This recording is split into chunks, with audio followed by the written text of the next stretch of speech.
Isang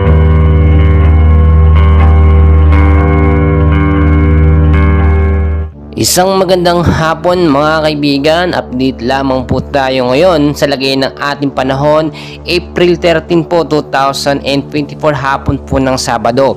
Pero bago tayo magpatuloy kaibigan, please huwag mo munang kalimutan mag-like and subscribe and pahit na rin ng notification bell. Maraming salamat po. Mga kaibigan, meron pa rin tayong hypnosis ngayon galing sa Pag-asa at patuloy natin minomonitor ito.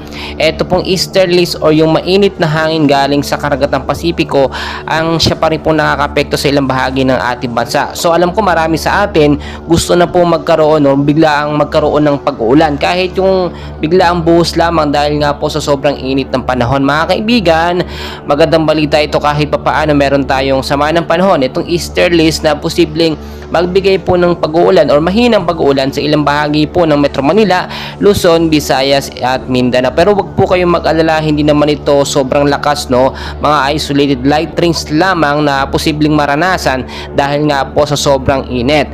And as of now mga kaibigan, no, may mga minomonitor din tayo sa labas ng PAR. Ito nga po mga kumpol ng kaulapan or mga cloud cluster na posibleng mabuo bilang isang active LPA. But as of now, wala pa naman itong direktang epekto sa ating bansang Pilipinas. Tinataya rin po and ayon din po sa Pag-asa, posibleng isang bagyo po ang maranasan natin ngayong buwan ng Abril bago matapos yung buwan ng Abril, no? At yun po yung bagyong Aghon na hinihintay po natin at binabantayan kung kailan po ang pagdating.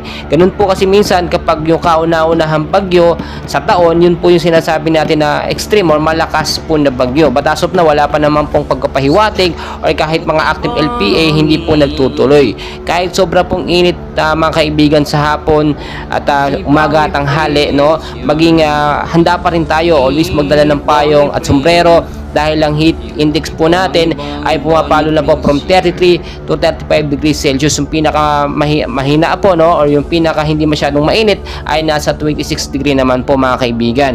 Kaya mga kaibigan, no, kahit wala po tayong sama ng panahon, lagi po tayong maging handa ng mga oras dahil ang panahon natin hindi natin mapipredict, pabago-bago po yan. So please mga kaibigan, huwag kalimutan mag-like and subscribe for more weather updates. Maraming